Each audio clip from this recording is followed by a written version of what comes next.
Tsaya ka saurara yanzu abubuwa fa sun jagule a gabas ta tsakiya a halin da ake ciki yanzu haka. Kuma idan ba a yi a hankula ba wannan shine mafarin yakin da kowa ke tsoro a yanzu haka a duniya. Shugaban kwamitin tsaron kasar Iran ya fito fili ya sanar da cewa ya aika ma da kasar Isra'ila sako mai ban tsoro inda ya ce wani mummunan hari mai ban tsoro na nan tafi akan hanya zuwa kasar Isra'ila.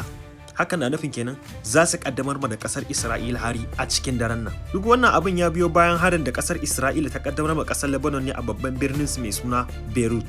Amma ga inda lissafin ya canza. Shugaban kasar Amurka mai suna Donald Trump ya fito fili ya tabbatar da shaidawa al'umma cewa zai dakatar da kasar Isra'ila zai kuma mata kashedi akan ta daina kai har-hare zuwa cikin kasar Lebanon wato babban birnin su na Beirut. Yayin da a ɗayan gefen kuma shugaban kasar Amerika ke lallabar kasar Iran akan ta yi haƙuri kar ta kai ma kasar Isra'ila hari da ramuwan gayya na bayan harin ta kaddamar a babban birnin Beirut na kasar Lebanon. Abin tambayan anan shine, shin Iran ta tsorata da kalaman Donald Trump ba za ta kai wannan harin ba ko ko dama Iran ta riga ta shirya wa yaƙi ne tuntuni?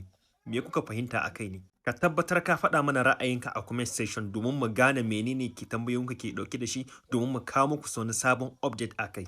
Allah ya samu dace.